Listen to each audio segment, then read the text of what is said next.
Yes, guys, this is Nearly Last and welcome. In this video, what we're going to be talking about is a recent interview in regards to community manager Deej, as he is known at Bungie. And what they were talking about is the reception that they've actually received from Destiny the Taken King since it's been released, and also about any more updates and any more changes that they might be making. Now, first of all, they were asking about how they felt about the reception that they received since the release of the Taken King, and they were saying that it's been really good. They said the feedback has been absolutely brilliant, but they're also still listening to the community, and they are going to be changing things in the near future, so it's going to be very interesting to see what they got planned on that side. Then they went on to talk about weapon balancing. Now, as we've been hearing before already, that shotguns are going to be being changed in a future patch, but what they're saying also is that they want to try and make sure that everything is as well balanced as it possibly can be, and they are going to be keeping on at it as much as they possibly can, and they're going to act on things a lot more swiftly and a lot more frequently as the game goes forward. So expect plenty more changes along the way on that kind of front, guys.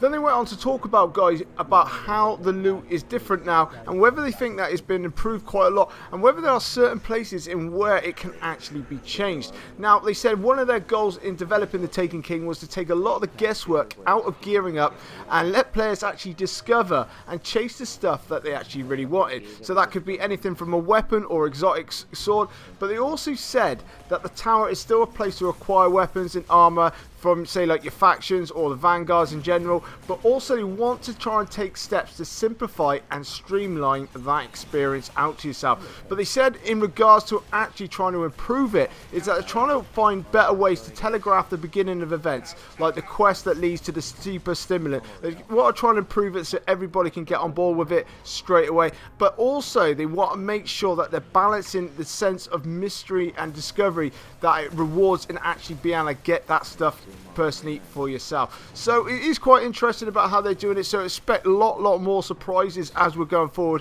which they've, I must say, with Bungie and Destiny the Taken King, they certainly do provide plenty of that along the way. Then, guys, they went on to talk about how friendly do they think the game is for solo players. Now, on that personal side, like, sometimes I like to play by myself and I don't always have time to play with my mates, and from this side I can actually understand it, but they said they were trying to put a lot of effort into giving lone wolves a great experience. Now, I do find that I can do quite a lot of it by myself, but there is a lot of the game that you can't actually really do unless you're with people. Now, they were saying that nearly every mission can be completed as party of one, but they were saying that they're hoping that as a hardcore Destiny player, someone that plays with it all the time, as you go along, you will meet people, you will make friends, you'll make allies, and then you will join together, and then with them, you can go on and conquer Destiny and play together as a fire team, so to speak. So it is a bit interesting to see there. It does sound like they're not going to really concentrate too much on the solo aspect. They are going to keep with the team experience. But then after that, what they were saying is, are they going to be releasing more quests in any before any more major expansions? And what they were saying is basically they didn't want to have a spoiler or anything else like that. They said they just wanted to make sure that their live team is committed to delivering fresh content and new events throughout year 2. So we expect lots of little different things to be coming along the way, but I'm afraid there are no spoilers about how it's going to be going down. Then they went on to talk about something else that's quite interesting, and that is adding matchmaking to the Nightfall. Now, basically he said never say never, but there were no announcements to be made at this time. Now, that does sound like they haven't really got any plans in the near future to be doing it. They did say they were going to be analysing feedback and data, and they'll get back to us about exactly what they're thinking. But personally, at the moment, it doesn't look like it's going to be added. I personally would like to see it added. I think it would be a better idea, especially for solo players. You don't have to go looking for a fire team, because there are plenty of people out there who haven't got the time to play with mates, that if you could just jump on quickly in a matchmaking lobby and just jump straight into a Nightfall, it would be a lot easier.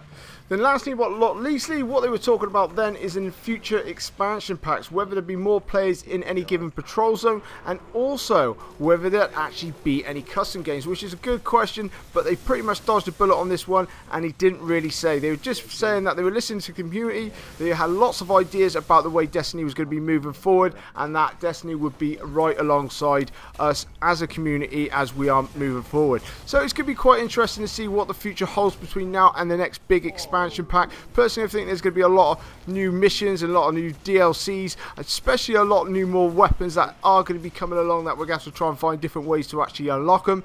But also with weapons and armor in general, it does sound like that they are going to be changing quite a few things up as well. So any special weapons that you might think are great at the moment, expect there might be a few nerfs and a few changes along the way. But it is quite interesting to see what they're going to be doing in the near future. Anyway guys, hope that news was helpful, but coming up on my screen now is my subscribe button if you'd like to jump on that, guys. And guys, if you'd like to like this video and support my channel, it'd be absolutely amazing. This is Nearly Last, and I'll catch you later.